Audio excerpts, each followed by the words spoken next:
ಎಲ್ಲರಿಗೂ ನಮಸ್ಕಾರ. ಸನಾತನವಾಣಿ ಯೂಟ್ಯೂಬ್ ಚಾನೆಲ್ಗೆ ಸ್ವಾಗತ. ಇಂದು ನಾವು ರಾಶಿಗಳಿಗೆ ಅನುಗುಣವಾಗಿ ಯಾವ ದ್ವಾದಶ ಲಿಂಗಗಳ ಆರಾಧನೆ ಮಾಡಬೇಕು ಅನ್ನೋದ್ರ ಬಗ್ಗೆ ತಿಳ್ಕೊಳ್ಳೋಣ ಬನ್ನಿ. ಶಿವನ ಆರಾಧನೆಗೆ ಎಷ್ಟು ಪ್ರಾಮುಖ್ಯತೆ ಇದೆ ಎಂದರೆ, ಸಾಯುತ್ತಿರುವವರಿಗೆ ಕೂಡ ಶಿವನು ಜೀವವನ್ನು ನೀಡಬಲ್ಲನು ಎಂಬ ಉದಾಹರಣೆ ಇದೆ. ಇದಕ್ಕೆ ದೊಡ್ಡ ಉದಾಹರಣೆ ಎಂದರೆ ಭಕ್ತ ಮಾರ್ಕಾಂಡೇಯ. ಅದರಂತೆಯೇ ಹರ ಮುನಿದರು ಕೂಡ ಗುರು ಕಾಯುವ ಎಂಬ ವಾಕ್ಯವೂ ಇದೆ. ಯಾವುದೇ ವ್ಯಕ್ತಿಯ ಜಾತಕ ದುರ್ಬಲವಾಗಿದ್ದರೆ ಗುರುವು ಅಂಥವರನ್ನು ಮೇಲೆತ್ತಬಹುದು. ಜಾತಕದಲ್ಲಿ ಗ್ರಹವು ನೀಚ ಅಥವಾ ದುಸ್ಥಾನದಲ್ಲಿದ್ದರೆ, ಇದರರ್ಥ ಸೂರ್ಯ 12ರಲ್ಲಿ, 8ರಲ್ಲಿ ಚಂದ್ರ, 7ರಲ್ಲಿ ಮಂಗಳ, ಹಾಗೆ 7ರಲ್ಲಿ ಬುಧ ಮತ್ತು 3ರಲ್ಲಿ ಗುರು, ಹಾಗೆ 6ರಲ್ಲಿ ಶುಕ್ರ ಮತ್ತು ಲಗ್ನ 1ರಲ್ಲಿ ಶನಿ ಅಥವಾ 9ರಲ್ಲಿ ರಾಹು. ಇದಿಷ್ಟು ಈ ಗ್ರಹಗಳ ಒಂದು ದುಸ್ಥಾನಗಳು. ಆದ್ದರಿಂದ ಯಾವ ರಾಶಿಯಲ್ಲಿ ಗ್ರಹದ ಉಚ್ಚ ಸ್ಥಾನ ಇರುತ್ತದೆ ಅದರಂತೆ ರಾಶಿಗೆ ಸಂಬಂಧಿಸಿದ ಜ್ಯೋತಿರ್ಲಿಂಗವನ್ನು ಪೂಜಿಸುವುದು ಕೂಡ ಉತ್ತಮ ಪರಿಹಾರವಾಗಿದೆ. ಇದನ್ನು ಮಾಡುವುದರಿಂದ ನೀಚ ಗ್ರಹದಿಂದ ಉಂಟಾಗುವ ತೊಂದರೆಗಳನ್ನು ನಾವು ಕಡಿಮೆ ಮಾಡಿಕೊಳ್ಳಬಹುದು.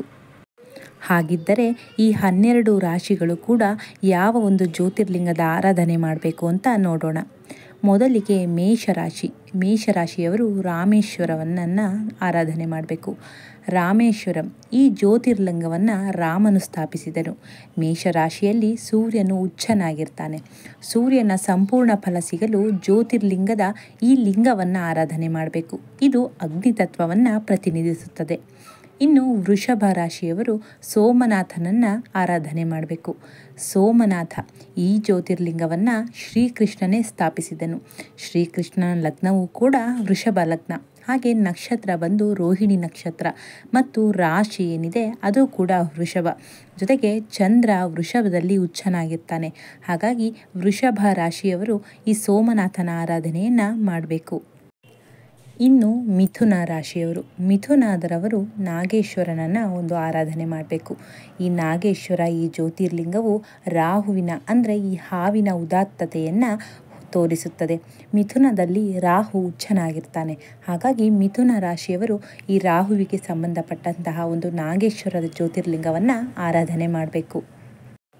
ರಾಹು ಎಂದರೆ ಸರ್ಪ, ನಿಮಗೆ ಎಲ್ಲರಿಗೂ ಗೊತ್ತಿರುವಂಥದ್ದೇ. ಹಾಗಾಗಿ ಈ ಮಿಥುನ ರಾಶಿಯವರು ಈ ನಾಗೇಶ್ವರನ ಒಂದು ಆರಾಧನೆಯನ್ನು ಮಾಡಿ.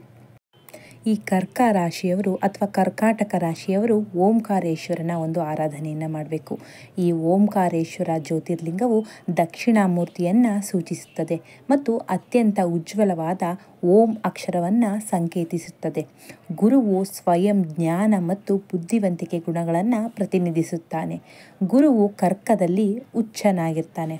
ಹಾಗಾಗಿ ಈ ದಕ್ಷಿಣಾಮೂರ್ತಿಯು ಕೂಡ ಬುದ್ಧಿ ಮತ್ತು ಜ್ಞಾನಕ್ಕೆ ಒಂದು ಕಾರಕ, ಅಧಿಪತಿ ಅಂತಲೇ ಹೇಳ್ಬೋದು. ಹಾಗೆ ಇದು 5 ಪಂಚತತ್ವಗಳಲ್ಲಿ ಇದು ಜಲತತ್ವವನ್ನು ಪ್ರತಿನಿಧಿಸುತ್ತದೆ. ಇನ್ನು ಸಿಂಹರಾಶಿಯವರು ವೈದ್ಯನಾಥನ ಒಂದು ಆರಾಧನೆಯನ್ನು ಮಾಡಬೇಕು. ಈ ವೈದ್ಯನಾಥ ಜ್ಯೋತಿರ್ಲಿಂಗವು ಸೂರ್ಯನ ಒಂದು ಮೂಲ ತ್ರಿಕೋನ ಸ್ಥಾನ ಅಂತ ಏನು ಹೇಳ್ತೀವಿ, ಈ ಮೂಲ ತ್ರಿಕೋನ ಚಿಹ್ನೆಯನ್ನು ಸಂಕೇತಿಸುತ್ತದೆ. ಇದು 5ನೇ ಮನೆಯನ್ನು ಸಂಕೇತಿಸುತ್ತದೆ. 5ನೇ ಮನೆ ಅಂದರೆ ಎಲ್ಲರಿಗೂ ಗೊತ್ತಿರೋ ಹಾಗೆ ಒಂದು ಸಂತಾನದ ಮನೆ. ಕಲೆ, ಬುದ್ಧಿಶಕ್ತಿ, ಮಂತ್ರಸಿದ್ಧಿ ಇನ್ನು ಇತ್ಯಾದಿಗಳಿಗೆ ಈ 5ನೇ ಮನೆ ಒಂದು ಪ್ರಾಮುಖ್ಯತೆ ಇರುತ್ತೆ. ಹಾಗಾಗಿ ಈ ವೈದ್ಯನಾಥನನ್ನು ಈ ಸಿಂಹರಾಶಿಯವರು ಆರಾಧನೆ ಮಾಡಬೇಕು. ಇನ್ನು ಈ ಕನ್ಯಾ ರಾಶಿಯವರು ಮಲ್ಲಿಕಾರ್ಜುನನ ಒಂದು ಆರಾಧನೆ ಮಾಡಬೇಕು. ಈ ಮಲ್ಲಿಕಾರ್ಜುನ ಒಂದು ಜ್ಯೋತಿರ್ಲಿಂಗ ಏನಿದೆ ಇದು ಬುಧ ಗ್ರಹ ಅಂದರೆ ಕನ್ಯಾ ರಾಶಿಯಲ್ಲಿ ಉಚ್ಚ ಸ್ಥಾನ ಹೊಂದಲು ಕಾರಣ ಆಗಿರುತ್ತೆ. ಹಾಗಾಗಿ ಇದು ಪಂಚತತ್ವಗಳಲ್ಲಿ ಒಂದಾದ ಒಂದು ಪೃಥ್ವಿ ತತ್ವವನ್ನು ಸಂಕೇತಿಸುತ್ತದೆ. ಹಾಗಾಗಿ ಈ ಬುಧ ಗ್ರಹ ಒಂದು ಕನ್ಯಾ ರಾಶಿಯಲ್ಲಿ ಉಚ್ಚ ಸ್ಥಾನ ಆಗಿರೋದ್ರಿಂದ ನೀವು ಯಾರು ಒಂದು ಕನ್ಯಾ ರಾಶಿಯವರಾಗಿರ್ತಾರೆ ಅವರು ಈ ಮಲ್ಲಿಕಾರ್ಜುನನ ಆರಾಧನೆಯನ್ನು ಮಾಡಿದರೆ ತುಂಬ ಒಳ್ಳೆಯದು. ಇನ್ನು ಉಳಿದ ರಾಶಿಗಳ ಒಂದು ಜ್ಯೋತಿರ್ಲಿಂಗದ ಬಗ್ಗೆ ಮುಂದಿನ ಭಾಗದಲ್ಲಿ ತಿಳಿಯೋಣ.